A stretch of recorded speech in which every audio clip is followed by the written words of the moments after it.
of it is trial by fire, a quest. Una questa. Find it, we alert the Slayer, we help her destroy it, we save Sunnydale. Then we join her gang and possibly hang out at her house. Right.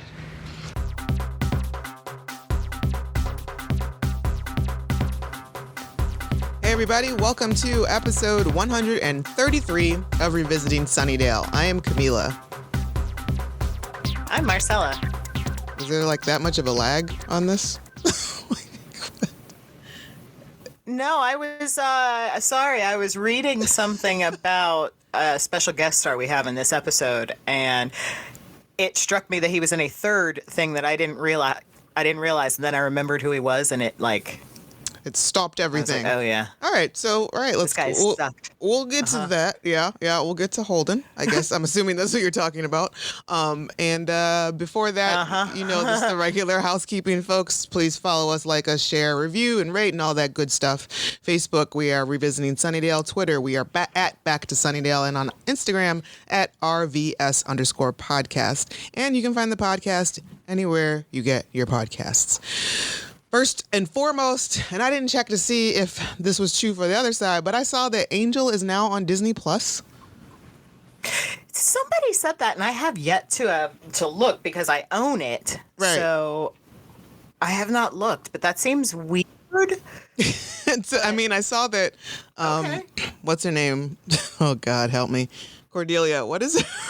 Her Charisma had posted Cordelia. It makes her does it make her Charisma? Yeah, she posted that, and then I googled. Does that make her a Disney princess? No.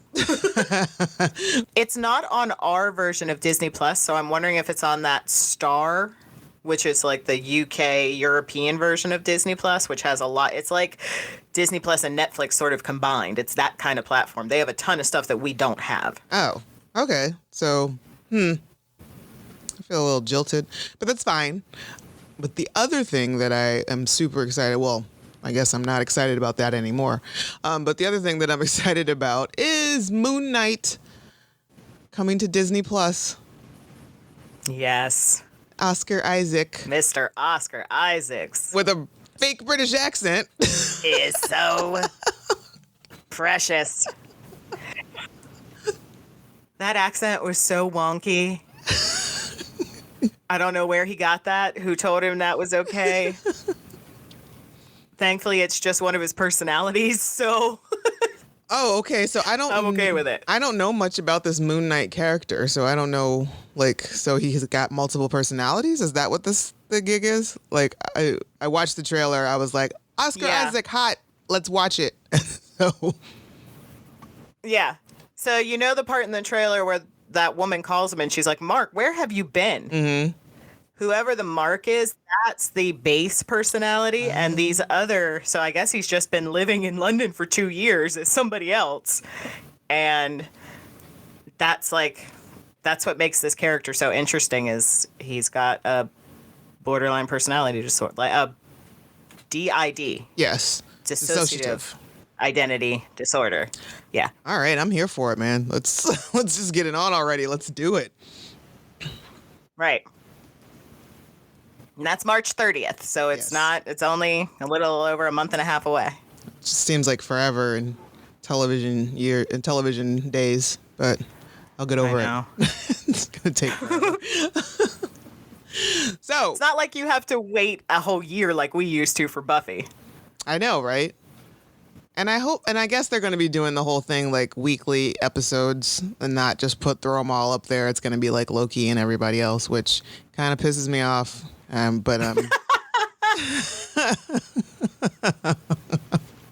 Well, you are free to wait until it's over. I can't do that. You would have to like cancel your Facebook, Twitter, and Instagram for a month, but... Exactly. It's like I'm already just like thirsty for any and all new Oscar content. So. Right. I could live off of the way he looked at Jessica Chastain on that red carpet for the rest of my life. Good Lord. Did you watch the show that they were on? What was it like? I did not. Man. There's one scene in one episode. it's like there's one scene in one episode that's probably like the hottest 2 minutes I've ever seen on television in my life. and, and I just don't understand how Jessica, she has a husband, how he's just like, yeah, that's cool. You know, how he can sit and maybe have drinks with Oscar or anything like that. I was just going to merely point out that this is not the Oscar Isaac fan club podcast yet, but we're here to talk about season 7, episode 7, Conversations with Dead People. Original air date November 12th. I fucked up the date. I don't remember. I don't know, 2002 maybe, because on my notes it says 2022. It aired in the future. Way in the future. It's new. It'll be out. Coming soon. This is just like some really we have single-handedly brought Buffy back. Right, exactly. This is like some really highbrow like technology like they've been doing. You know, they do all these episodes way back in the 90s and early 2000s, and then they wait. They finish the show completely, but then they hold off on one episode to be sent to be played in 20 years later. So this is like some real revolutionary business that they were doing way back when. Written by Jane Espenson and Drew Goddard, directed by Nick Mark, with a pretentiously with M-A-R-C-K. Okay. I feel like that. Okay, whatever. So the gang receives a wave of ominous visitations. Joyce visits Dawn from beyond the grave. Buffy has a startling conversation with a vampire. Willow thinks she's talking to Tara's spirit. Sure. Guest stars Danny Strong, Tom Lenk as Sky, Adam Bush, and Jonathan M. Woodward, where Marcella knows from everything. He was an angel. We hated him. We hated him. But then we also hated him on Firefly. He was also an asshole on Firefly. So he's just, and he got killed in all three things. So he's just very good at being a bad guy. All right then. And you know what? He's not too bad in this one, in this episode of Buffy. Actually, I feel like he helps Buffy out a little bit. This is the therapy she so deserves. Yeah, he kind of does, and he's actually kind of a lot just like Nox. He's very like Nox. Oh, that's right. He was Nox, an angel. Like, I don't know why that didn't connect. Yep. He's right. Responsible for Illyria. Yeah, he sucks. Okay. He sucks. So this episode starts out kind of very differently. Like, they give us the date, November 12th, 2002, and then the time, 8:01 p.m., and then like the title of the episode, which is just like something different.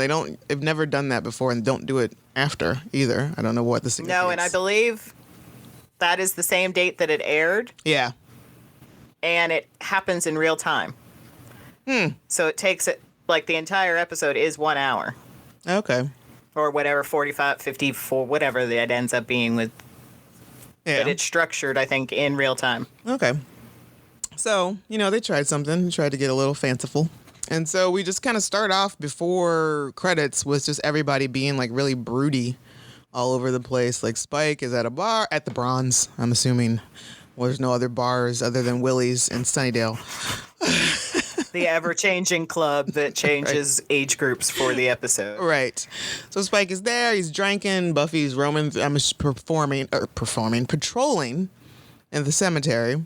And Willow is at the library, considerably bored, it seems. And I think Dawn is, like, at home by herself. Mm-hmm. Now, this episode, the only episode of Buffy that Xander Nicholas Brendan is not a part of, and that is because Xander didn't have any dead people to talk to. It had nothing to do with anything off screen or anything like that. It just didn't make any sense for him to be here because he had nobody to talk to have a conversation with. But it is nice to have a little Xander break. It really is. I didn't miss him one bit. I actually didn't even notice he wasn't in the episode. Right. I don't think I noticed either till like years later, until at a convention somebody asked, "Why weren't you in Conversations with Dead People?" or something like that. I was like, he wasn't.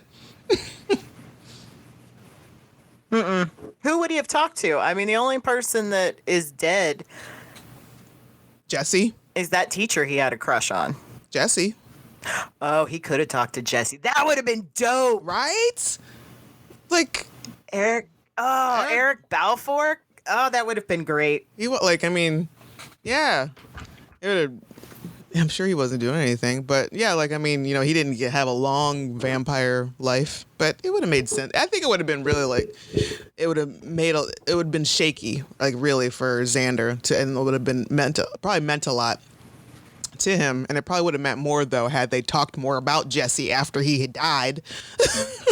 They never bring him up ever again. Like, are you kidding me? No. And there are some things in this episode that sparked with me that I hadn't thought of ever before. One being, why isn't Willow in jail? So Warren did die, and everyone knows that Warren did die. People may or may not know that Willow killed him, but there still should have been some kind of investigation into who killed Warren. Well, she was also, I mean, she went straight up to the fucking police station and broke those dudes out. Like, I don't think she took the time to wipe those cops' memories. Like, no. Unless that's what they did at while she was in England. And then that is kind of disturbing because, okay, she paid her penance because she was sad and had magic. She killed a person, but that's okay. She was sad. Right. And it was no, that's not okay. Right. And even like Buffy and her moral compass, like she's always so quick about everybody paying for what they've done and all that stuff. Like she should be still harping on the fact that, yeah, Willow didn't do any jail time, and she should have. Because Warren sucked, yes, but you still did a murder. And no matter, and also not even like, who knows how many innocent bystanders got caught in her wake? Like, is she like, right? Because that truck driver, did he make it out alive? Right, right. Well, he at least has some very strong therapy bills because he looked real upset about trying to stop that truck. Yeah. But speaking of trucks, our two favorite On the Lam boys are on their way back from Mexico in what is one of the most disturbingly accidentally racist conversations I've seen. Oh my God. Like, seriously, like, why? Like, it's only that scene is like what? Like 45, like a minute and a half? Right. And they just yet it is... just managed to like completely insult an entire nation of people. Like, right.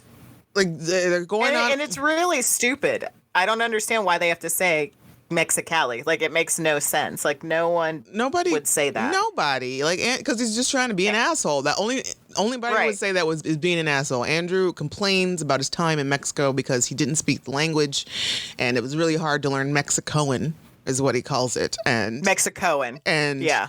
Jonathan is like, but you learned the entire, like, what was it? Like the Star Trek Klingon dictionary in 2 weeks. But you couldn't take time to figure out how to say, where's the bathroom? Or, excuse me. Right. In Spanish. And then he ends up getting the translation wrong for From Beneath You It Devours. It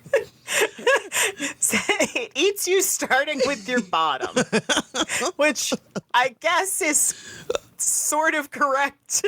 Yeah, you know what? I can understand if you only know bits and pieces of Spanish, that how you would mess that one up.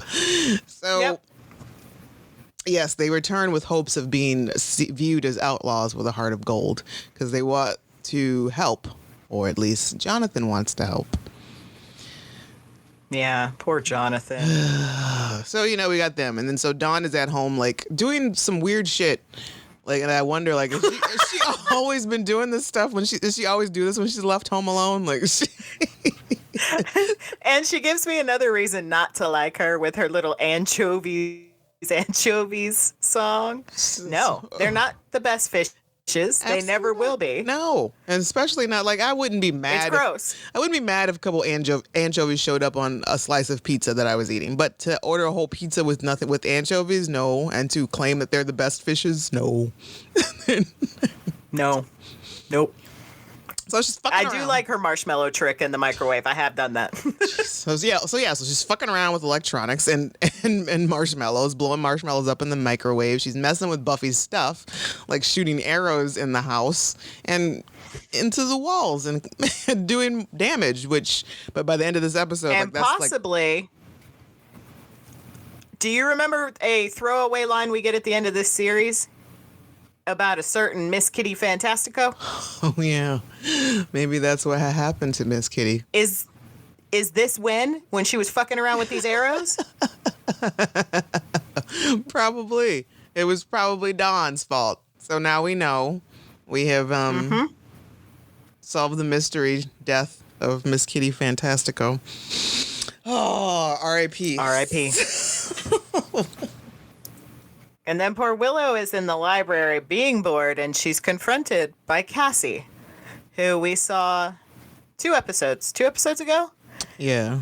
And Willow is confused because she never met Cassie. She saw her photo. Right. But she's confused because Cassie's dead. Right. She's like, it's confusing that, we never met before, but it's also confusing that you're dead and that we're meeting now.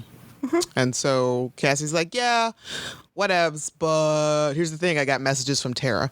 And so automatically that makes Willow just like, what? That intrigues Willow and opens the door right there for Evil to come walking in. Opens the door. She kicked it down. She was like, let me tell you my life story and how I feel about everything. I have a couple questions first. What is I would have been asking her so many things. You need to tell me this and this and this before I'm just going to believe that you're in contact with Tara. I'm not just going to take you for your word. I don't know you. Yeah, exactly. And you were a depressed teenager. Right. And you didn't know Tara. So why would she come to you? And it's just, and the reasoning that she gives her is just kind of jacked up. It's already manipulative because she starts off with, Tara would like to come talk to you, but she can't because you killed a bunch of people and those are the rules. And I've never. At least she's paying for something. I've never heard that in the spiritual realm that because you've murdered some people, then you can't talk to the spirits. But, what do I know? There are several things in this episode that I'm just like, wow, this wouldn't have happened to me. I would not have just started talking to Cassie. I would have got up and left. Got up and left. No, just no words exchanged whatsoever. I know. Yeah, I'm gonna. No. I'm gone. Because you're dead. You're dead. And you're not. And then Dawn, weird shit starts happening to Dawn. I'd have left the house. I'm going to go find Buffy. Right. And I'm not going to stay here while this house attacks me. Right. Because she didn't try very hard to talk to anybody. She tried to call Buffy, but yet I don't see her try to call Xander or Willow or just she didn't leave. And then again, so all this weird stuff is happening with Dawn. And then she thinks she hears her mom call her name. And so that brings in that's her opening up another door for more evil to come in. Mm-hmm. And it's just so there's this evil entity that's throwing shit around and attacking Dawn, but Dawn is led to believe that this thing is also stopping her mother and hurting her mother, stopping her from coming and tell her whatever she wants to tell her. So she goes on a destructive binge of destroying every electronic that's in the house. Wow. And I'm really upset. I'm going to keep an eye out for the next episode to see just how much, because this house gets trashed beyond recognition. Not just furniture, but I'm talking windows are out again. Yeah. It's broken out and there's just holes and cuts in the walls and it's too much. It happens too much. Their homeowner policy has to be insane. And they're just lucky that Xander is a contractor. Right. And I think he does make a statement in one season, he's so tired of replacing that window, that front window. How about you just brick it up? Right, yeah. You know what? You guys don't need natural light in here anyway. It's fine. It's a big picture window. Don't need it.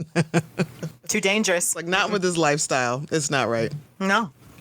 But the most interesting part of these little vignettes is Buffy and her therapy session with a brand new vampire straight out of the ground. Love it. So dude pops out of the ground, which every time, the moment where he his hand, at the very beginning, his hand sticks out and she's like, here we go. That's me every morning when my kid wakes up.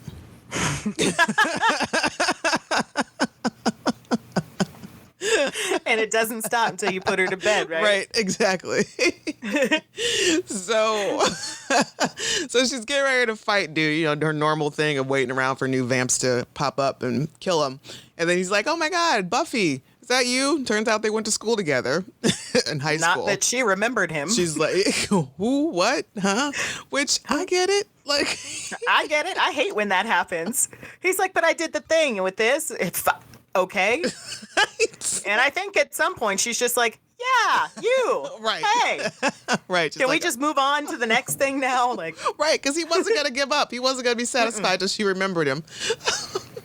But I do love the moment they're talking and talking and talking, and then his face changes back to human. And he's so surprised, he's like, oh, did my face just change? I was hoping that at that point, though, when he changed back to human, that she would have been like, oh, you. Because that would have made sense. Still nothing. So, and it's because Buffy is self-involved, which they talk about. Yeah. But he also makes a good point of like, he's like, yeah, I get it. You're in your own world, being all chosen and whatnot. It's like, now I understand. Like, everybody thought you were like a big mystery and you were dating some super old dude. Yeah. Sure. Yeah. And then we find the revelation that Scott Hope told the world she was gay, which made me think of the biker from the Buffy movie that she kicks off of the bike and he calls her a very horrible name. And then it's like, I'll tell the world. And then Holden tells us a few years later, Scott comes out. Right. Yeah. So he's doing the thing. It's like it's like a super awkward, run into somebody you don't remember from high school moment. Because now, atop of the fact that she doesn't remember who he is and has no real interest in catching up, she has to kill him. So, like, dude is and it turns out he's taking Psych 101, so he is very interested in all of Buffy's behaviors. Like, you know what? To be honest, this might be the best of both worlds for Buffy because she finally gets to talk to somebody, tell all her secrets to them, or just get some therapy happening. I mean, no matter how. I mean, it's a little infantile, a little elementary. He's only Psych 101. He probably only got like what 2 years in, a year in maybe. Mm-hmm. But then she gets to kill him, and so he can tell her secrets to no one. He does say, he has a line where and it's really good, where he said she's trying to apologize for like dumping all of this on him, and he's like, hey, sometimes you can only tell certain things to a stranger. Right. And he's completely correct. There's an unbiased party. Yeah, exactly. And he's got some good point. He gives some good points to her about, I love when he tells her that you've got a superiority complex and an inferiority complex because of it. Yeah. Go, Buffy. You're so complicated. She's a complicated little bundle of noodles. And the only thing I don't like about it is I feel like Season 6, she did a lot of things with Spike that, sure, were outside of her character. But to demonize those things that she did... It seems a lot. Is a little... It does. It does. Like who? I mean, some of that stuff was her idea, too. Right. So... Like, why couldn't it just been her experimenting to see, like, what she liked and come to find out, you know what? I don't like that. I don't like who I am. Right. It doesn't have to necessarily mean that you were punishing yourself about anything. Exactly. Or you were a bad person because of it. Right. So that was the only part I didn't really like. Yeah. And poor Dawn. I don't know who had a worse time here. I really don't. Because maybe Buffy. Buffy probably had the least traumatic evening. Sure, she finds out something kind of shocking at the end, which we'll get to, but... Like, I think if anything, like, yeah, she gets shocked at the end of her meeting with Holden, but then it's also like he gives her what she needs at the moment. Right. She needed somebody to talk to lay all this down for her. Willow takes this emotional roller coaster where she's like sad, then elated, and then confused, and then mad. So she's okay. So to Willow now, her dead person. So Cassie is talking to her and telling her all this jazz about, supposedly like Tara still sings to you. Remember, like, in the musical episode when you guys sang when together? you were on the bridge. She still sings to you, even though you can't hear. Blah blah blah. But then Cassie's like, you know what? We've both seen your path. It's going to end terribly. You're going to kill everybody unless you don't stop using magic altogether. Just like leave it alone. Don't do not one more spell at all. And Willow's like, but Giles said. Giles said it's not that easy. That's actually going to be the worst possible thing for me to do. It's like, I need to control it, not ignore it. I'll just go off the deep end. And Cassie's just like, no. Not one more spell. You're going to kill everybody. Yep. Don't you want to be with Tara again? That's what she wants. And, there is a way that you guys can be together. And then you won't. And then everybody will be safe. And Willow's like, That's best. That is the best reaction, the most realistic. Right.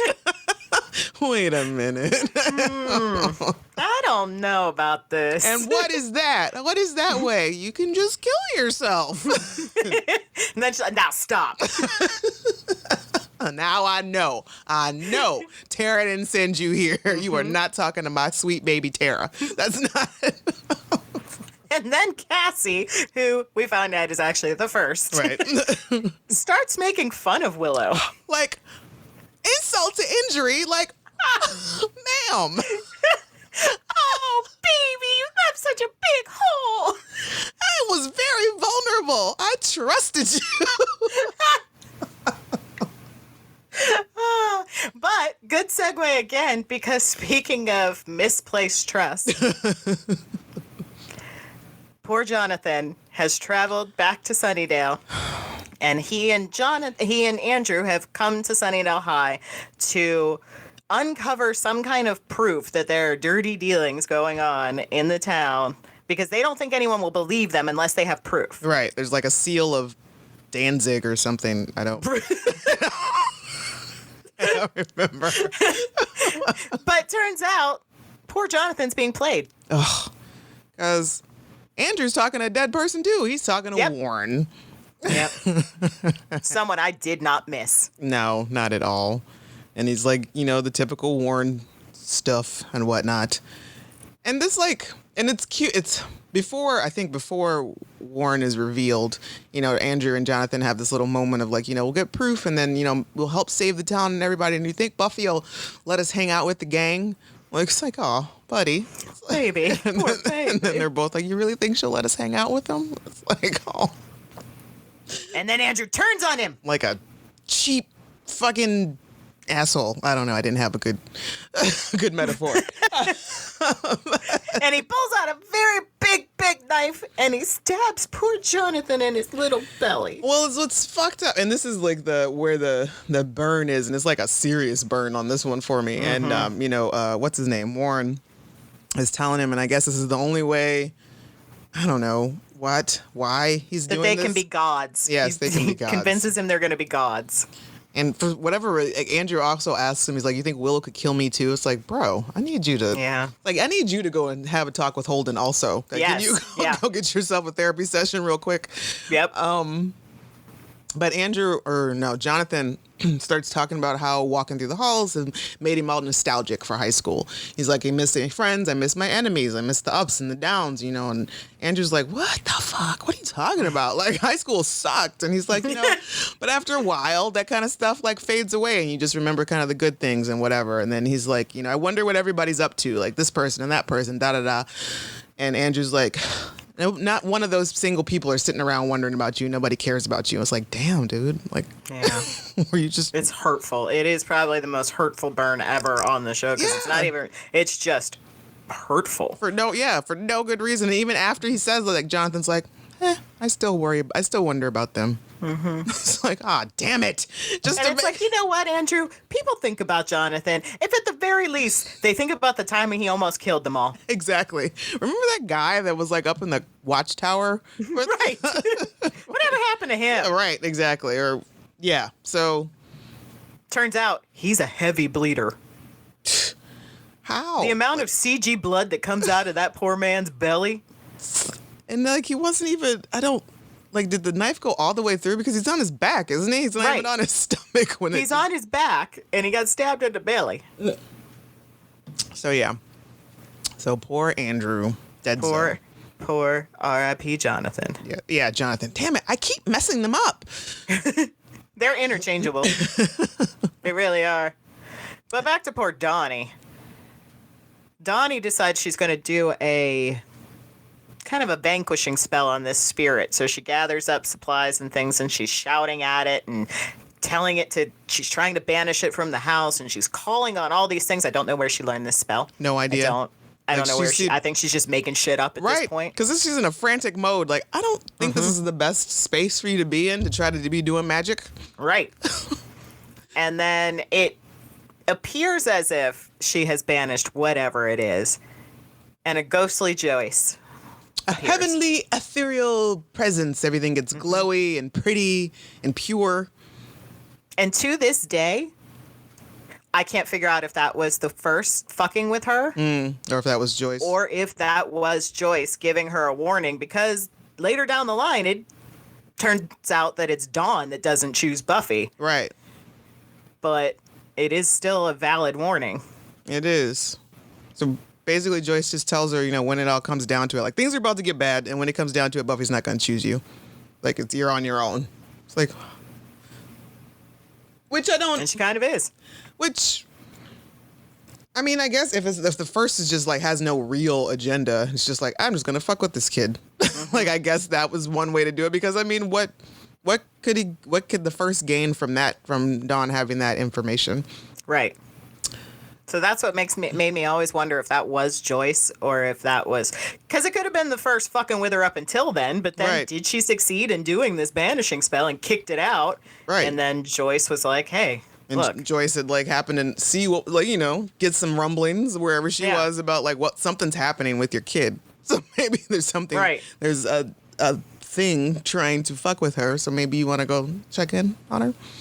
Well, and when the potentials start to come later in the season... Buffy does throw all of her energy into those potentials and does not really pay much attention to Dawn for a while. Right, especially when Dawn starts to think that she's a potential.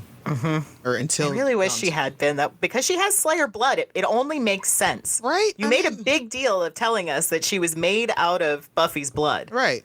So, missed opportunity and lazy writing. So let's, like, make it official, like, make it worthwhile, because otherwise, what was the real point in bringing Dawn on the show? Other than, like, a Cousin Oliver situation from the Brady Bunch. A scrappy do, if you will.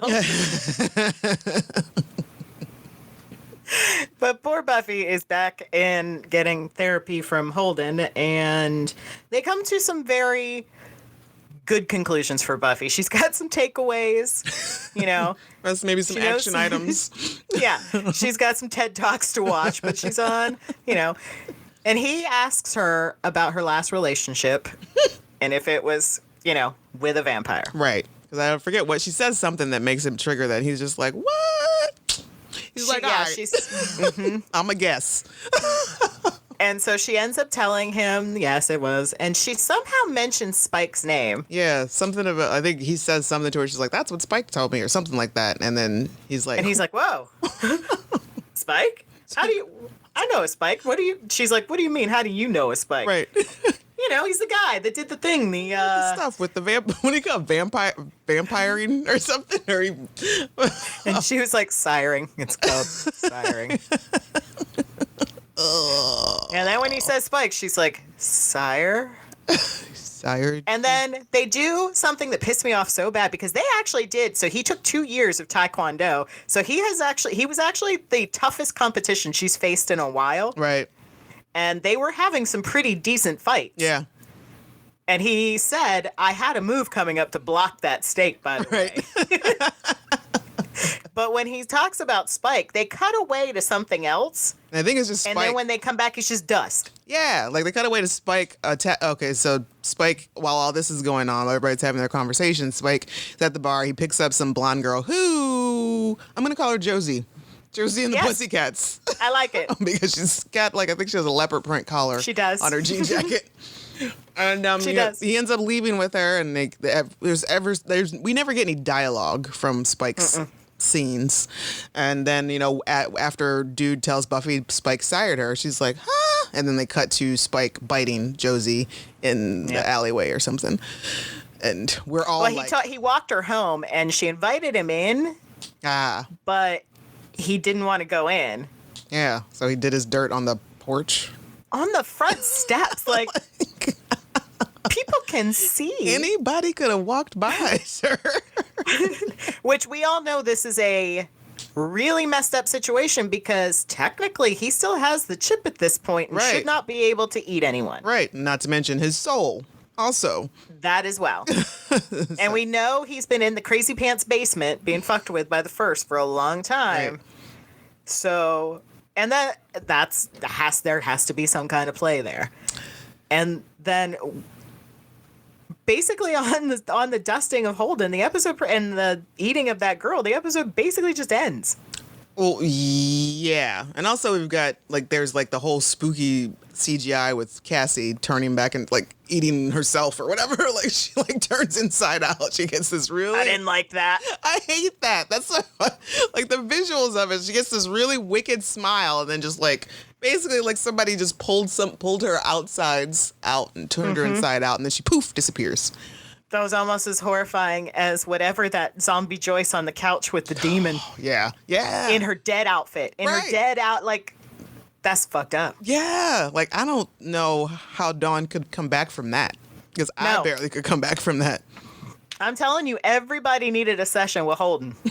Right. Just like, Buffy shouldn't have been so quick to dust. It's like, I'm not going to kill you yet. You have some group rates? Like, we would like to get everybody in on this. Not to mention, I'm just saying, couldn't you have just, like, taken him to Spike and been like, this guy? But you're going to kill the proof. Right. So when you later have to be like, you sired this guy, and he's like, I don't even know what you're talking about. Right. Like, you could have been like, this guy. Right. I know I don't remember him, but you certainly have to. It was only a few days ago. Right, exactly. Because Spike didn't get a name, I'm sure. I'm certain of it. Right. He can't be like, Holden. He's like, what?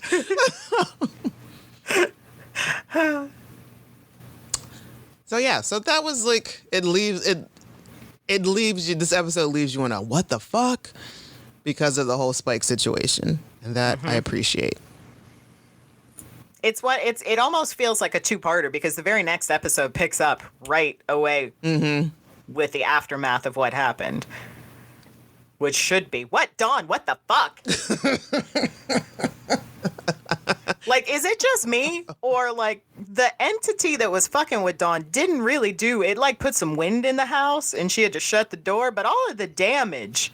was kind of, like, just superficial and temporary, because, like, the blood that was splattered on the walls disappeared. Immediately. For a minute, I thought it was going to put everything back and make her look crazy as fuck. Right, but no. So, yeah, Dawn did a lot of the throwing of things and breaking things. And, I'm pretty... So, the entity really...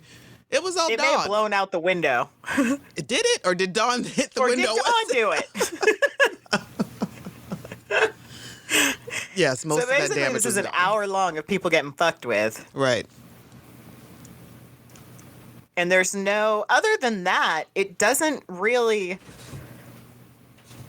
I guess it does kick off a new kind of plot arc with Andrew being in town and the seal of Danthazar, I think.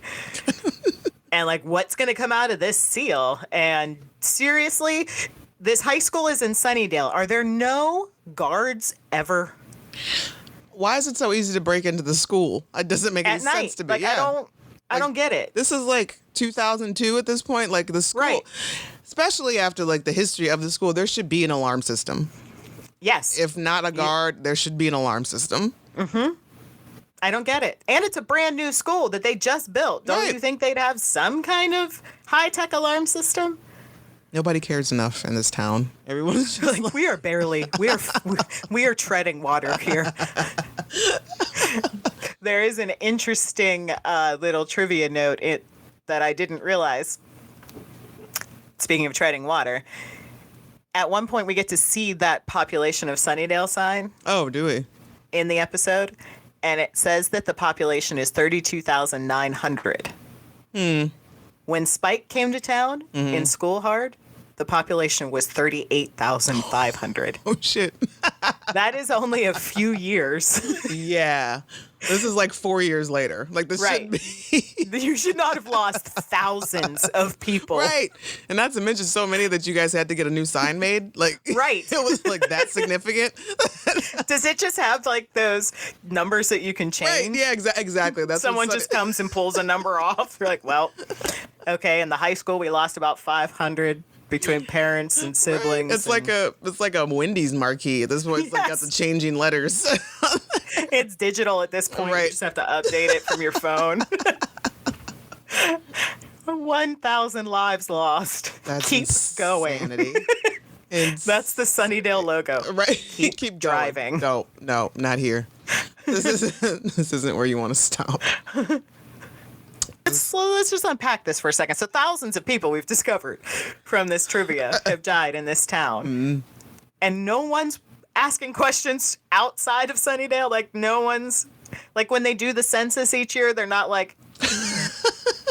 huh. Or every 4 years for the census? Or 10 years? However, whatever. Assume folks are flocking to LA. They're just like Right. leaving Sunnydale and going to LA. That's what's happening. So, yeah. Song of the week. Is this the song that they sang in the beginning? Yeah, it's called Blue by Angie Hart, and it seems as if it was also written by Angie Hart and Joss Whedon. Huh. So I'm assuming this was an episode-specific song. Yeah, because I can't find it anywhere. Interesting. Other than, like, weird Buffy sites that have, like, lyrical videos. Remember when everybody was making a lyric video? Oh, yeah. Good times. Here's another funny random trivia. Danny Strong read the script with Tom Lank on their way home from a convention and reportedly skipped the part where Jonathan's death was described, and Tom had to break the news to him. Can you imagine getting on set like, what the shit? What are we doing with that, guys? Right. Oh, yeah, Joss got to say he wrote another song. Aww. Yeah. So bodies dropped. We only have a couple. Yeah, just 3. But one is an unnamed woman. Yeah, well. Which we have hence branded her as Josie. And then we've got Holden and then poor Jonathan, which, that's not really... I mean, I love what, Tom Lank contributes to the rest of this series as the last standing member of the trio. But it's upsetting that Jonathan had to go too. But again, what's his name? What is his name? Real life? Andrew? Oh, Danny. Yeah. Danny Strong. Danny Strong. He's fine. Yeah, he is good. He has gone on. Doesn't he have, like, Oscars and stuff? Probably. I'm pretty sure Oscars, Emmys. He probably has a Grammy. Like, I don't know. Like, it's... like, dude. The only thing I'm waiting for at this point is a Tony. Yeah. Like, the man is talented, y'all. Yeah. And apparently, like, I had no idea. Did you like, see Empire? Came out of nowhere where he was concerned. I was like, what now? Danny Strong. And surprisingly, writes very well for people of color. Right? It's like... Because season 1 of Empire was the shit. Yeah. It was... I don't know if he had anything to do with further seasons because I stopped watching. I stopped watching after the second season. Third season, I stopped watching after the first episode of the second season. I was like, and we're done. Mm-hmm. And when they revealed who died, yeah, between the two ladies, and they made the wrong choice, right? The wrong decision was made in the writers' room. That was it for me. Yeah. Like, yeah, done fucked up. I won't. I refuse. This was kind of one of those moments with it could have, like, at the time my love for Buffy was so strong, I don't think anything could have killed it. But I thought about it for a minute because Jonathan's been around since season 1, and he's just this little puppy that doesn't really have an effect on the overall show, but you love to see him when he does pop up. Yeah, he was just one of those reoccurring characters that, he really didn't have a name or anything until, like, maybe, the third season or whenever? I think season 2. That's when that episode aired? Go Fish.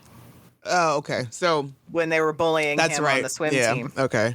So, yeah. And he was, because we didn't get a lot of the same students in throughout their high school career, which was always troublesome to me. Like, we'd have a student and it's like, oh yeah, we're gonna spotlight them this episode and then never speak of them again, and so they always kind of, especially the domestic abuse couple, right? Like, can we talk about what happened to them? Right. Or even Scott Hope. Like, he arrived when he wanted to date Buffy, and then he disappeared when they didn't. Right. Did he transfer schools? I don't, like, what happened? Well, we only saw him one other time, and it was when she tried to get him to vote for her for homecoming queen. Right. Other than that, it was like, I don't even remember seeing him at graduation. He didn't fight with them. Nah, yeah, there should have been at least at graduation, there should have been more of those, like, students that we saw throughout the season, throughout their high school career.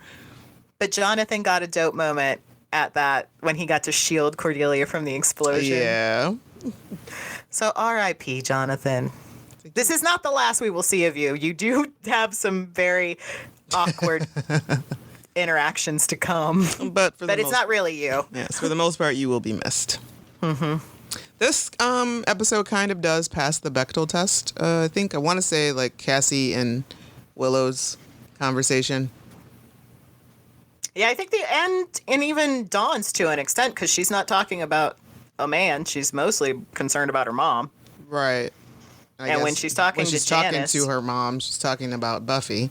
Yeah. And when she's talking to Janice on the phone, they're just being girls. It's nice to see that she still is hanging out with Janice, though. Right? Like, although Janice got her into some shit, and if I were her legal guardian, Janice better not come around here no more. Right. Like, couldn't it have been Kat? It would have made more sense, because we don't even see Janice at school. No. Does Janice go to a different school? Because where was she on your first day of school? Yeah. Yeah, when she was, like, all worried about not having friends or not fitting in or anything. Like, Janice should have been there worrying right along with her. Right, but she wasn't. Weird. For example, like, yes, this is, like, what we're talking about. Where, like, all the kids don't show, like, the high school, like, they're just not consistent with the students and their friends or acquaintances that we see. Bummer. So, any hoozles. This is a very good episode of Buffy. It is not your typical episode of Buffy. It's a grown-up episode, I would say. Yeah. I'd say this is one, if you're going to binge it with your children, you're going to have some talks afterwards. It's not going to be the fun, let's kill some vampires. Right. It's going to be like, Mom, why is she so sad? Right, yeah. Like, what is she talking about? Sexual violence. What does that mean? Ugh. What's that? Oh, God. It's like, never mind. At least in this day and age, you can be like, you know what Google is? So you go Google this stuff. And then when you have some questions. Because you're going to come up with some terrible... Your algorithms are going to be shot afterwards. Yep. And we might get some visits by some men in suits, but... And is it? Oh, no. I know. That's the next episode.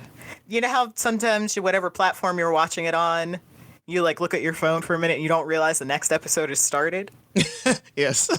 And that happens with this episode because it really does pick up. Right. Literally. And you're just like, oh, this is a long... Like, right. Watch this for a while. Wait. Because I looked up, I'm like, wait, did Willow doesn't come until the next episode, into the house, right? Right. Till the next episode. So I would say the moral of this story is that we all need somebody to talk to sometimes, yes. And sometimes a stranger does work, I guess, as long as they're okay with it. You don't just go... As long as they're a licensed professional stranger. Right. Or, just don't go spilling your guts to some rando on the street, because that could not be received well. No. Mm-hmm.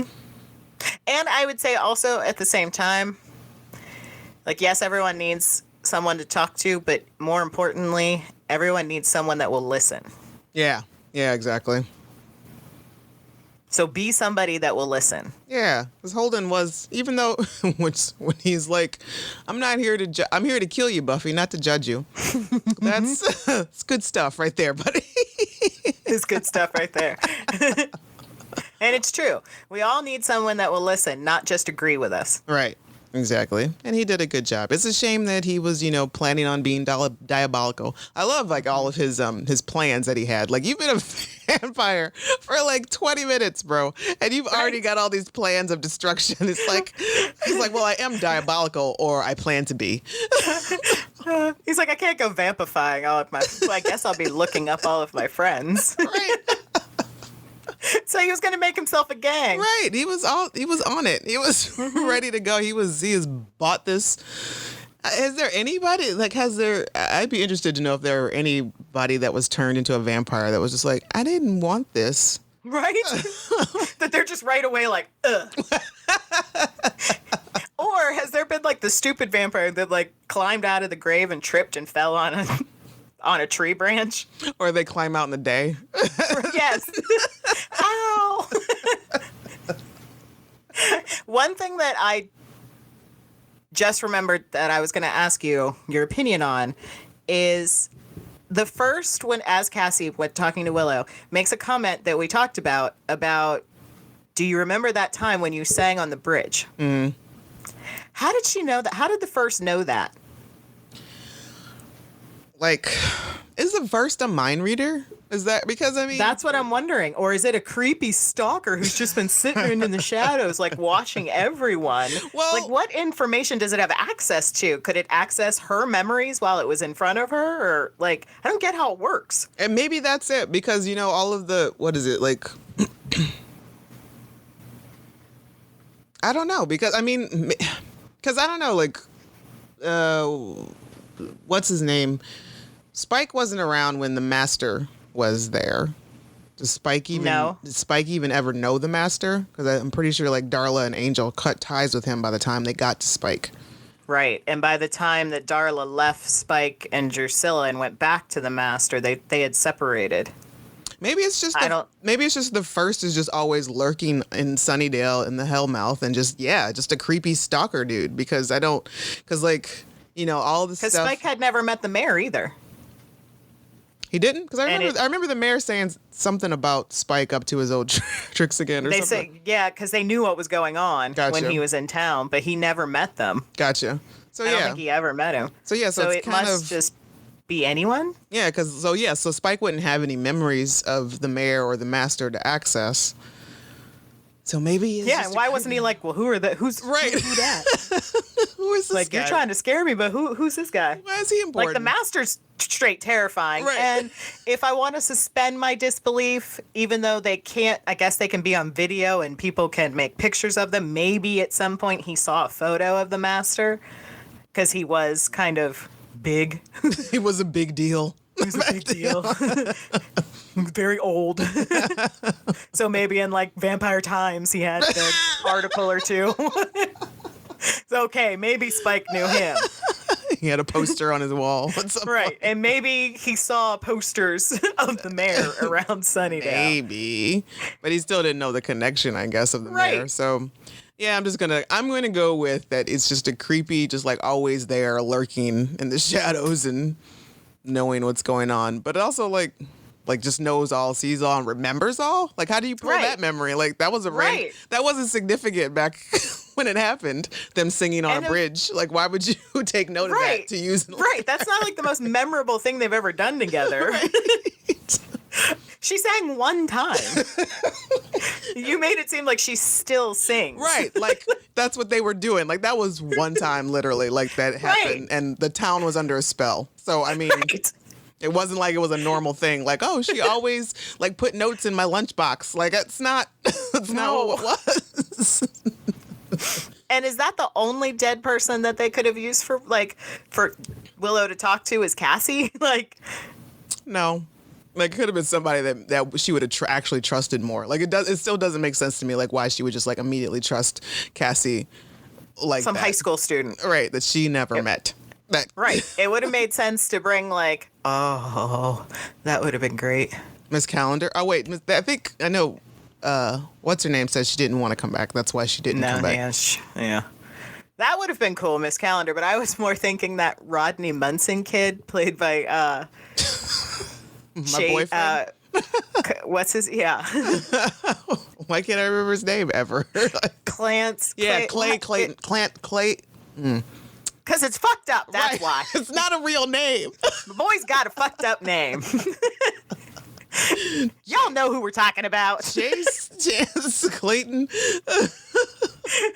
It's like he does have a really jacked up name. Like, it doesn't make any sense to me. It doesn't. And because of that, I can't Google him. Like, right. I don't even know. Well, okay, so Google the guy from Lethal Weapon show. Lethal Weapon that got fired. Yeah, Clayton Crawford. That's it. He has two kind of first names. Or two last names. Right. But like, it could have been someone like him, because she mentioned she had always helped him with his homework, and she went and talked to him instead of Buffy. All right, this is for real. Clayton Crawford. Because I googled Clayton Crawford and it came up Clayton Crawford obituary. I was like, no, not today. No, that's. Oh, this poor man. Well, I mean, he's not very nice, so. Right. But I just think that I'm not sure Cassie was the best choice of people. No. For her to talk to. No, it wasn't. Like, they must have just signed her to a 2-episode deal or something. Like, they were gonna do more with her and just decided not to. Like, she was supposed to be in an episode before the one where she gets killed. And they were just like, well, we have this other part that you can maybe be interested in. Would you like to play the first? And she actually I liked her with Dawn. She would have made a nice friend with Dawn if they had put her in an episode before that and developed a relationship with Dawn. Right. A genuine relationship with Dawn instead of forcing Dawn to get to know her. Right. That would have made more sense that she was already like friendly with Dawn or whatnot. And that's why she was on Buffy's radar. And then so instead of doing that whole stupid thing with like the montage of the kids coming to see her, So yeah. On a whole, season 7 has its ups and downs, kids. That's what you'll learn. Right. But so next week is Sleeper. This is where things get totes interesting. Is this the song? I think so. When it has the song at the end with. Yeah, it's got to be, and it's not the one where we still got a while before Wood. Until we find out what about Wood, but. Do you mean the Dirty Girls episode? That's the one, yeah. So Sleeper things are gonna get like a little more interesting now. Not that they haven't been, but Spike's storyline starts. Is this the one where Andrew dresses up like Spike? Where he's hooked up. He's wearing the coat. I'm hooked up with a wonderful vampire from Mexico. We've fallen in love. That's why he's at the butcher shop. I don't know. Maybe. I don't remember. But we will find out. We will find out next time. Revisiting Sunnydale is produced by Rugged Angel Productions and hosted by Camila and Marcella. Please follow the podcast on Twitter, Instagram, and Facebook. Please subscribe wherever you get your podcasts. And if you are in the giving mood, please consider being a patron by going to patreon.com/revisiting Sunnydale.